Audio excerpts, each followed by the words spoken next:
And do we all know why we're here? We're here to discuss assisted living and kind of the ins and outs, what you can expect, and if it's right for you, and what the next steps would be if you decide to look into it a little bit further. Jessica Sinclair is our Director of Health Services. She's also our infection control specialist. We have one of those, believe it or not, here, right? And then Hillary is our resident care manager. So Jessica, I'm going to turn over to you to start there. And then me, I think you all know me, I'm the sales director. Hello, so please raise your hand if I get a little too loud. I'm a naturally loud person, so the microphone kind of sets me off a little bit. I'm going to just introduce Hillary really quick. I just want her to give you guys a brief recap of kind of what she does over on the assisted living community side, because it's a very big job and she has a lot of tasks, a lot of responsibilities. And if you came to assisted living, she's going to kind of be your go-to person. She handles all direct questions, concerns from residents and family members. Hello everyone, my name is Hillary. I'm the resident care manager on the assisted side.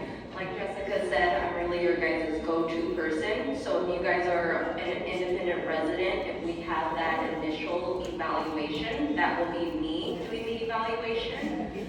I manage the staffing. I'm the one who's doing the hiring, setting the schedules. I'm the one who's ordering the incontinence supplies, signing you guys up with podiatry. If you guys ever have any questions or concerns, I am your go-to person. So feel free to stop by anytime and say hi.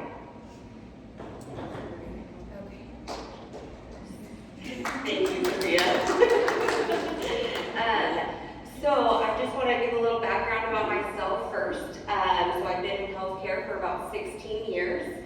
I spent the first 16 years as a medical assistant before I started to pursue nursing. Worked in family practice, worked in some weight loss clinics, and then I went back for nursing. So I've been a nurse for about 10 years now. I've worked in pediatrics, I've worked skilled, I've worked long-term care settings, and assisted living. So this is kind of where I've been for the last 3 years of my nursing career.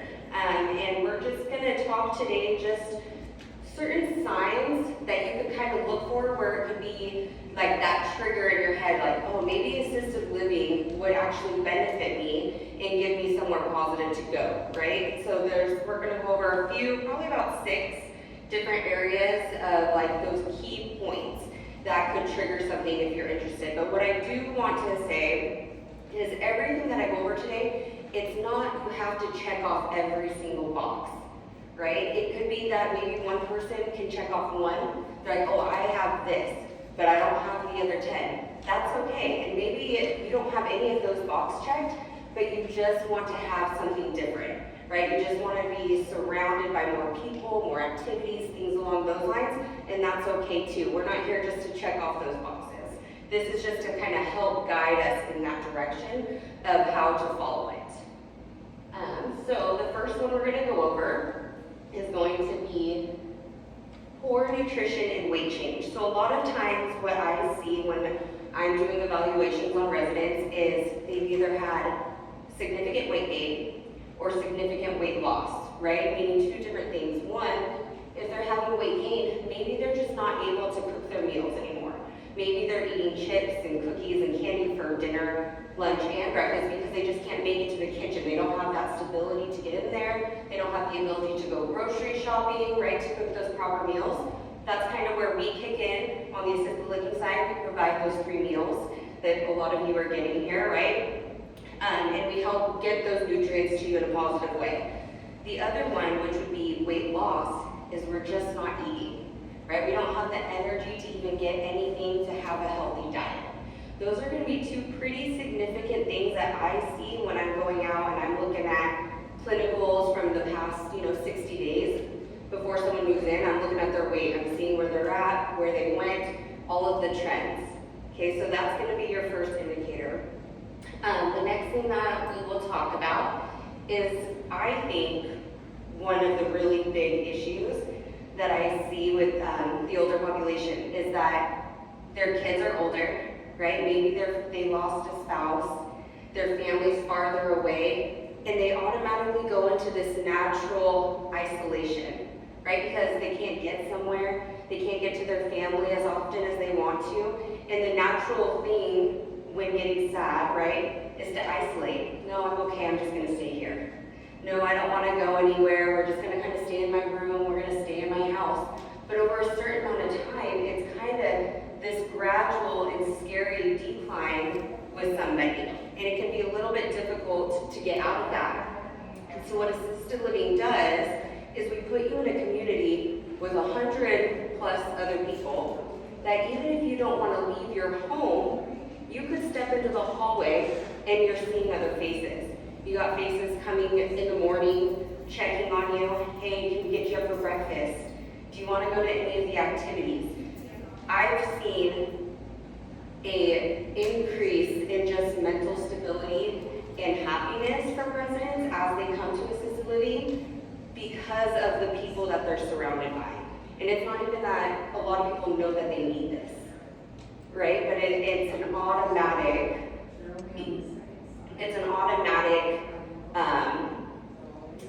what's the word I was gonna say? Spirit lifting event that kind of happens here. And so the next thing would be a decline in the home.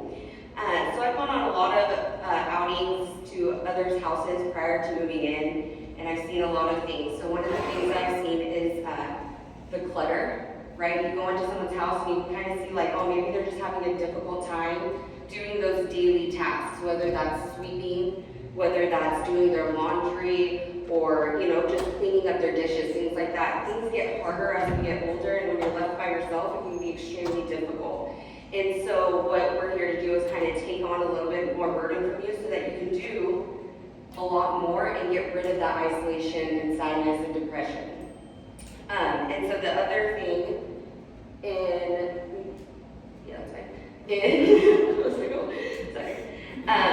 the second biggest thing next to social isolation that is a concern for residents is going to be medication management. So a lot of times what happens is the pill bottles get a little bit harder to read, they get a little bit harder to open. Maybe we're forgetting to take our medication, so we're taking it on Monday, maybe we're taking it on Tuesday, but then we forget Wednesday and remember Thursday. Our body isn't having that opportunity to really have the effects that it should on what it's there for. So like a blood pressure medication, right? We're not taking it in consistently, so one day it's good, we miss the next day, then it's bad again, and then we take it, it's up and down. I've watched residents come in with poor medication management, and within 3 months of being here, maybe even less, not only has their mood changed, their ability to get around, to be able to ambulate independently or with some assistance has increased. Their body has finally been able to adapt to the medication that they should be on, and it's increased their ability to actually navigate their life in a positive manner. The next concern that I've seen is frequent falls. So whether they're minor or major falls, it's always a concern, right? So as we get older, it gets a little bit harder for our body to heal. It takes a little bit longer for the healing process to actually complete. So the biggest thing is if you're falling at all, or maybe you're having a harder time getting up off of the chair, or getting down some stairs, or walking without someone next to you, that's where assisted living comes in. That is where we come, and even if it's just to kind of walk with you to the dining room, or maybe just kind of help you get out of that chair, but our goal is to help to decrease your falls, right? So that you don't end up having a major injury like a hip fracture or something along those lines, where honestly, statistically, the older you are and the more injured you are, it's going to be a harder and longer treatment plan for you, especially with fractures. The healing just takes a lot longer. So our goal is to keep safety measures in place to kind of help reduce that. And then this kind of intertwines with everything that I'm kind of talking about. So assisted living, really what we have is we're here to kind of help with laundry, right? We're here to help with laundry, we're here to help with housekeeping, medication management, escorts to meals or activities, things along those lines. If you're noticing and you're at home and you're just like, man, I can't get to the laundry room, you guys have to walk to the laundry room on the independent side, right, to complete that. Maybe that's just getting a little bit more difficult for you. Maybe it's, you just need someone to come in and wake you up. Maybe you're having a harder time getting your socks on in the morning. And that balance, to try and keep your balance while putting your socks on is difficult. We're here even just to do that. So we have residents where we're helping completely, right? Get dressed from shirt to pants, undergarments, socks, shoes, and then helping them get out the door. And then we have residents where they just need help putting on their socks in the morning. They can't reach, they can't get down there, and that's what we're here to do. Is we want to meet everybody where they're at. Our goal is not to take away your independence when you move in here, but our goal is to promote your independence at your ability and do it by your side, right? Encourage you to do it so you're not losing everything out of this.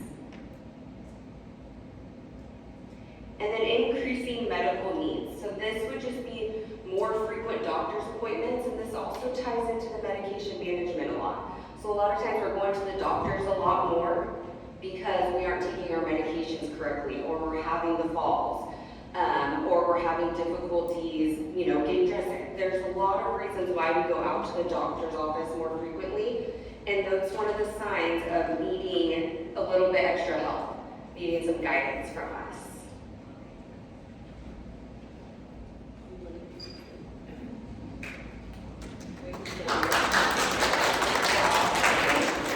So there's a lot that we do and a lot that we don't do. Like I think Jessica said, perfect. We meet you at your level and help you have a good day.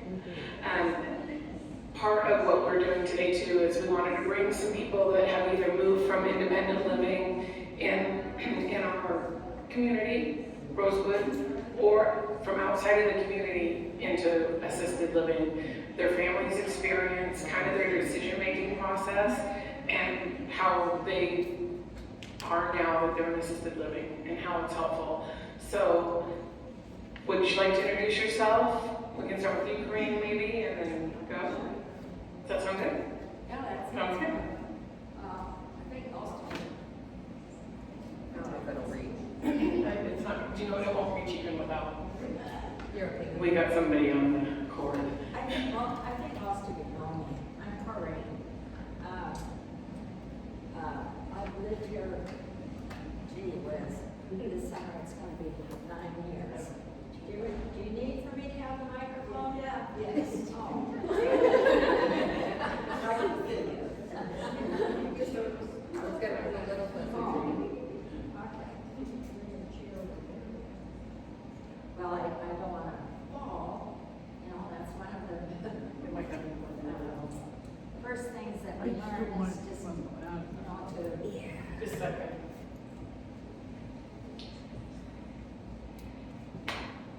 Okay. Can you hear me now?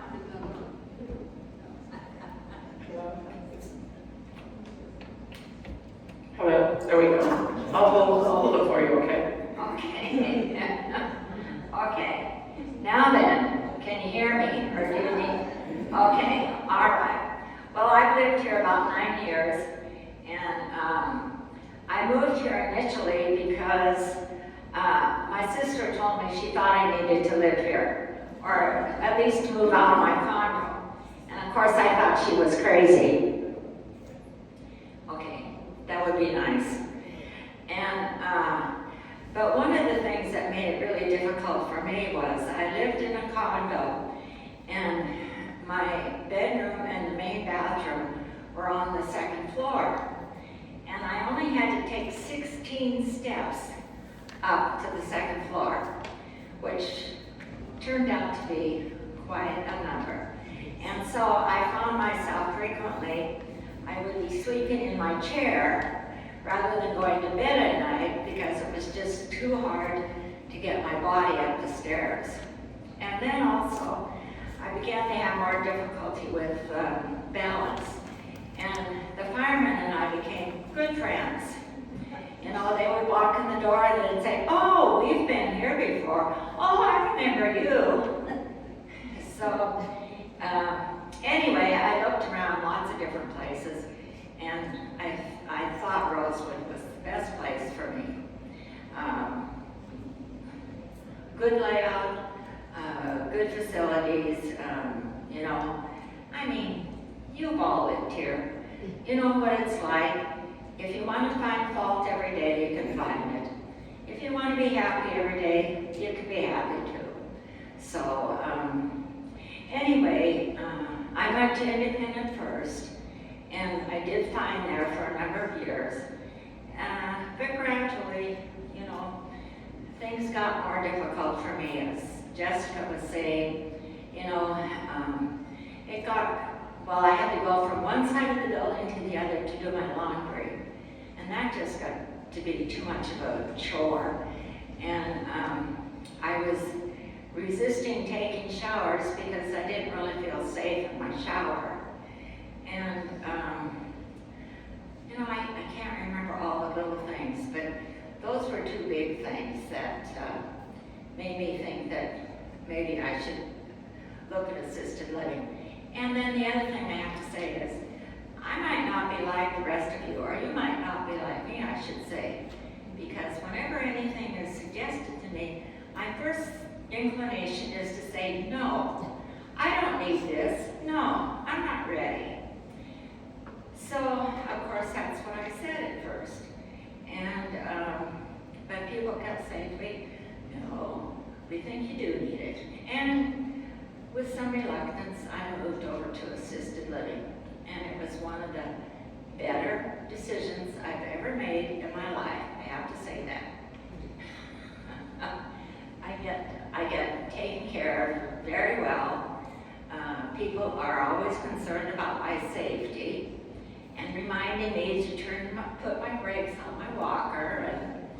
And at noontime now, I felt kind of faint, or not maybe lightheaded. And so I just rang my little buzzer, and somebody came and walked with me back to my room. You know, I just needed that reassurance that if I began to feel faint, that there would be somebody there to help me. And that's what I find in assisted living, is that I do most everything by myself. I think most of you know that. And I maintain a pretty active social life, but there are things that I need help with, and they let me do what I can do, but whenever I need help, they're there. And that's what I appreciate, is that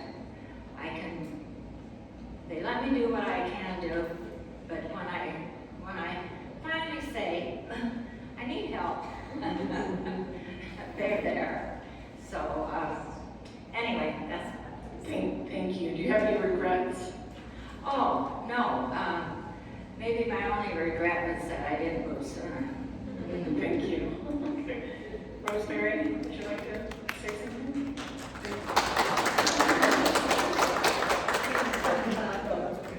Is this too loud? I speak kind of loud.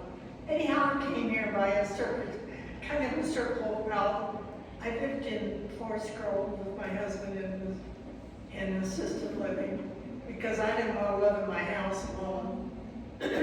So I moved here into independent living. And then 3 years ago, I got pneumonia and became very weak.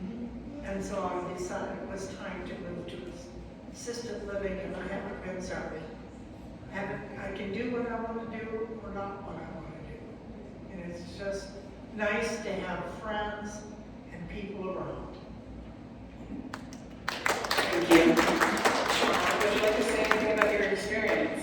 Well, so far it's been great. My mother has lived here for 3+ years. I'm independent. She never left her room. She covers all of the medical side that they spoke about. She's been in assisted living for 6 weeks. Her blood sugar is normal now. Her medication's being taken properly. She's well cared for.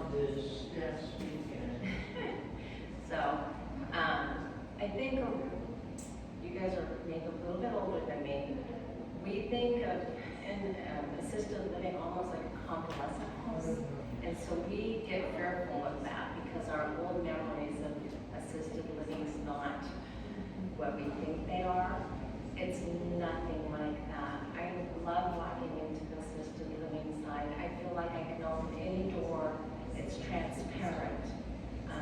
It's honest. It's fresh. It's a really wonderful facility on that side.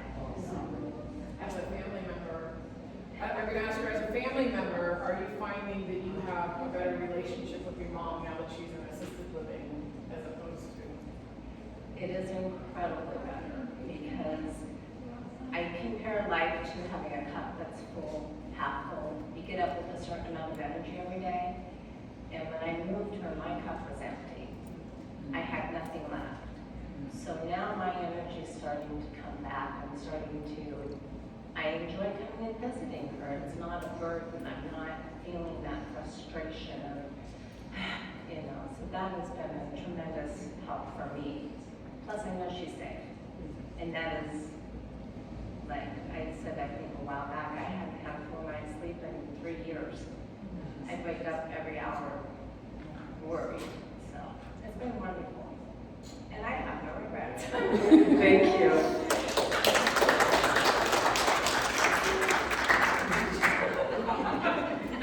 I thought it would be better for me to get on my knees instead of blocking everybody. Midge, do you have something that you'd like to share? Well, I live over here on the assisted living side, and I'm on 0 level. And the reason I'm here is because of my husband, who has Alzheimer's. And this has been the best decision that we made for him and for me. And we just did some readjusting, thanks to Susan and Jessica and Hillary. And I've turned over most of his care to the caregivers, and they come in and they take care of what he needs to be done. He cooperates with most of them. He has always been a very stubborn, independent person, and he's like, with Alzheimer's, it's kind of like dealing with a toddler that's 2 and saying no all the time. And but it works out very well because I know he's well taken care of, and I know I can do other things and not worry, and yet I get to be with him. And several years ago, when I fell and broke a femur, and we were 2 weeks out of going to a trip to Italy, I was sitting at the table crying. And he looked at me and he says, for better or worse, in sickness and in health, to death do us part. And so that's the way we are. And I'm just very grateful for all the help here, because it frees me from being the bad person.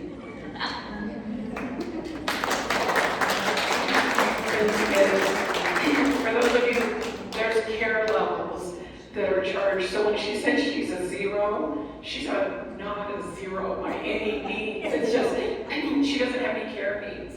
And we have some spouses through the years that have been that way. One person needs a lot of care or little care, and the other doesn't. So our goal is to free up that 0 level spouse so that they can be a wife or a husband.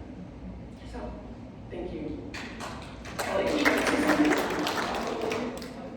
Hello, my name is Kelly, and I am Linda's daughter. Say hi, Linda.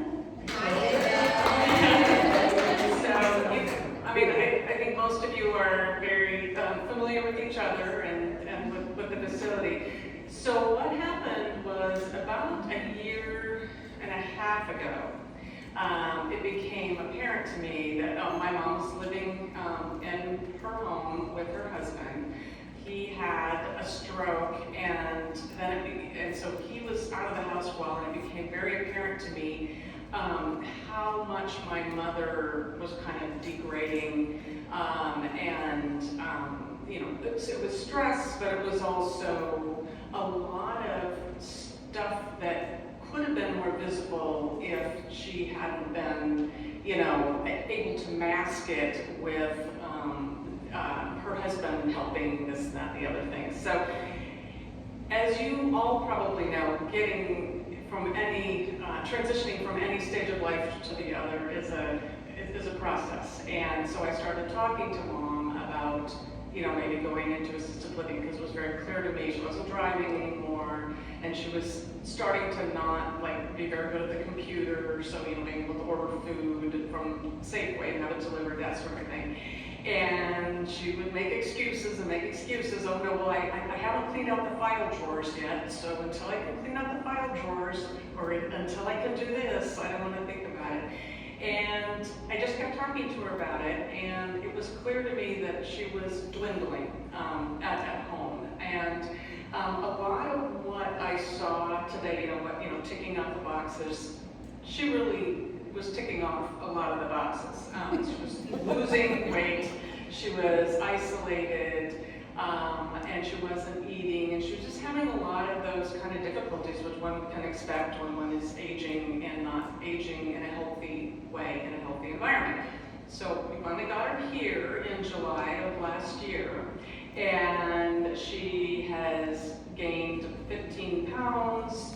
She's very proud of that, and she should be, because and she was in the emergency room a couple of times before I could get her in here. I mean, just really not doing well. And she has blossomed. She loves all of her friends here. She's very social. She loves the people who take care of her. She is just, she's really become the person that I remember that she was before, all the other stuff was happening. So I am so pleased and so happy. And I know Mom tells me every day how happy she is.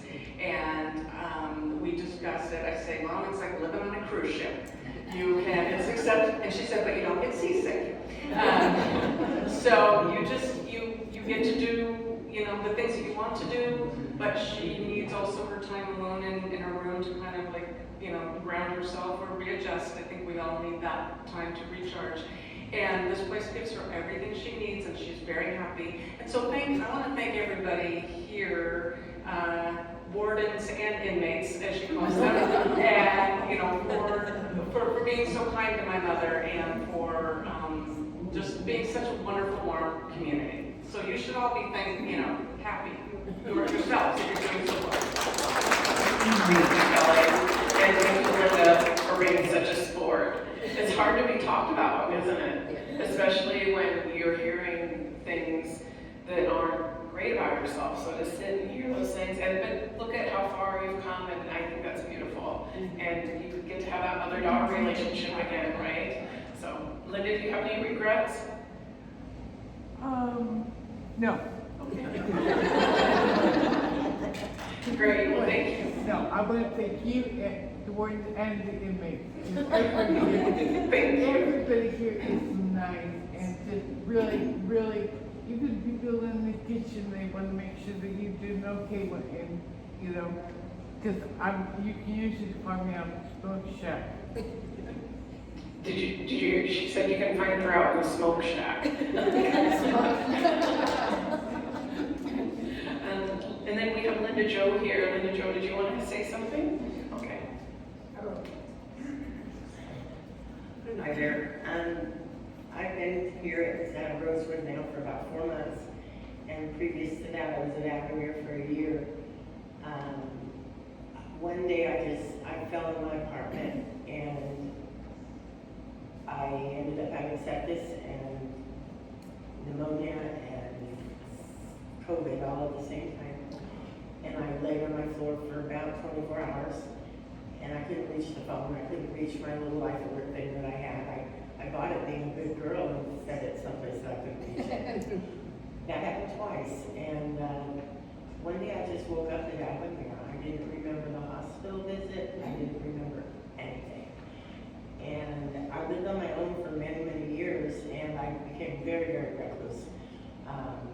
I would sit in the dark. I called it my cave. That I live in a cave. And if it weren't for my neighbor, I wouldn't probably be alive. She found me a couple times, and I knew the firemen too. They knew me by name. Not the way you want to know them. No. In fact, one day a fireman came through my back patio and he scared me. And he was doing something across the way from me in another apartment. And he just came to check on me. He scared the living daylight out of me. But yeah, I'm very thankful for this facility and Avamere. I wouldn't be sitting here. I would not be sitting here. And I do get out and about. I try and get involved in things. It's night and day for me. It's totally night and day. So I appreciate everybody.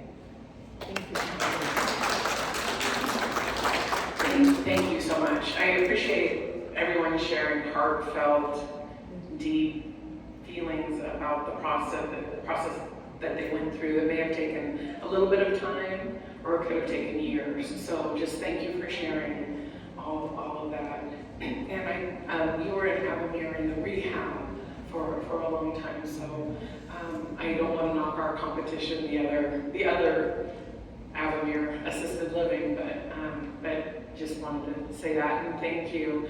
I had a little spiel for if there was anybody here that was from outside of Rosewood Park, so about what I do and kind of what I do for them and you, and have maybe almost all of you, I think, unless you've been here longer than me, go through the process of deciding is independent living or assisted living best for me at this time in my life. So I'm here for any one of you to come and have a discussion.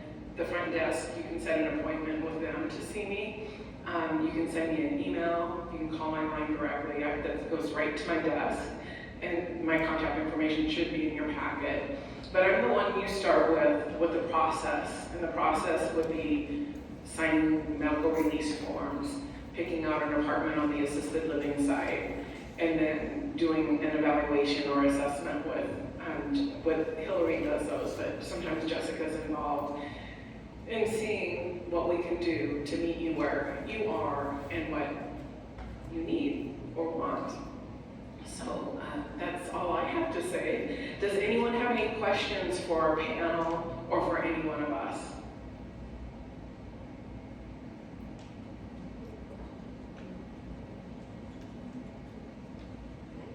This group has no questions. This is the first, I think. Good job, Jessica. Good job, panel.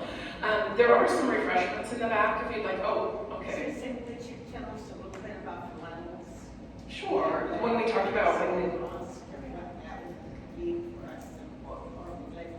Sure. So when you move to assisted living, like right now, if you're in independent living, you have a base rate for your rent, and that covers your utilities and your meals and your housekeeping. When you move to assisted living, it's the same. The base rate is a lot, well, considerably higher. I'm not gonna lie. But it's higher because you have somebody here 24 hours a day that can help you. It has our nursing team that reviews medical charts, and there's a lot of behind the scenes that goes into living in assisted living. It's not just our beautiful caregivers back there that are there. There's quarterly reevaluation. So to answer your question about the levels, so the base rate is all that. The levels are, what do you need help with? Like, do you need help with medication management? A good care level one, I like to say, is medication management, and then reminders, laundry, and then help as needed. So medication management takes up a lot of points, so they're point generated. Then it goes up from there. It's based upon, we like to say, based upon that amount of hands-on care that you need. And people say, well, I need help with this. What level will I be at? And we can't really determine the exact level until we get your medical records and we get your assessment or evaluation done and put your care plan, because we don't generate the points, the computer does, based on what you need. So what happens is we'll do an initial evaluation on you. So you meet with Hillary, she asks you all of the questions questions you could ever imagine, from what time do you go to sleep, what time do you wake up, do you use the restroom at night, are you needing help in the middle of the night to use the restroom? So all of those little things kind of determine where your points lead to. So say you come over to assisted living side and you're like, look, I just need help with my medication, that's it. Those would just add up to a certain amount depending on how many medication passes there are. We have some residents who have 16 plus medications, and we're giving medications sometimes 8 times or more a day, just for that one specific medication. So it truly is a resident-centered level. So no one person is ever the same. And then you get people, like Midge. She has no care level. She's a level 0, like she said, because we don't assist her with anything. So it really just depends, and you kind of get more insight on that after you meet with Hillary, so that we can review all of those notes. Yeah. So, what if you don't need help with your medications, if your mental was really good, but you need help with more physical kinds of things, do you still have to go in at that medication level? Nope. So we have residents in the assisted living side who, one, we've received an order from the doctor stating that they can self-administer their medication. We also do self-med assessments quarterly and upon movement. So we just kind of talk to you. Hey, show me your medications. How are you setting them up? How often are you taking this one? And do you know what it's for? So that's kind of our way of double checking that they are there enough to handle their medication. And if that's the case, there would be no medication level adjustment. That one would be 0. Oh, the question was, if someone came over and they were able to administer their own medications, would they still have that level there, right? But they needed help somewhere else. So if you're not needing help in a certain area, you're not going to get those points added to your care level. Those won't be added. Any other questions? I just want to comment. I administer my own medicines, and it's no problem. Great. Is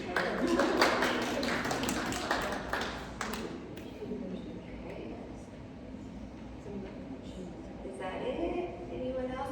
We'll be here for a little bit, so if you guys just had questions you guys wanted to ask one-on-one or concerns, anything along those lines, comments, we'll be here to answer those. There are refreshments and some snacks in the back for you guys if you want to go grab some of those. And then the papers, if you didn't get one, also on the back table. So basically, if you're considering moving, and you come to talk to you and get the med evaluation. You are going to talk to Susan first. So if you're thinking about moving, Susan's going to be your first point of contact. She gets the release of information. She requests clinicals for me to review, and then Hillary and Susan will work with you to set up an evaluation time.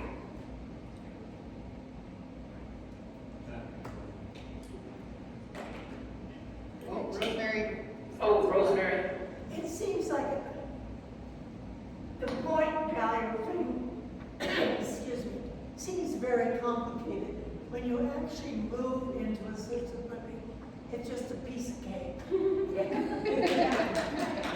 And the points are generated so that you can see what they are on why you're getting charged certain points. On the very back page, it says you're getting this many points, You can pinpoint it to exactly where you're getting those points. So there's nothing hidden. So as you do, your evaluations or your quarterly evaluations, Hillary reviews those in care conferences with you. She'll sit down with you. She'll show you the points. This is where it's added up. This is why this number is here, and explain everything. If things need to be adjusted, we adjust those. So it's not a set in stone every single month. Maybe 1 month you're had a sickness or something along those lines where you were needing help with transfers, you were needing a lot more help.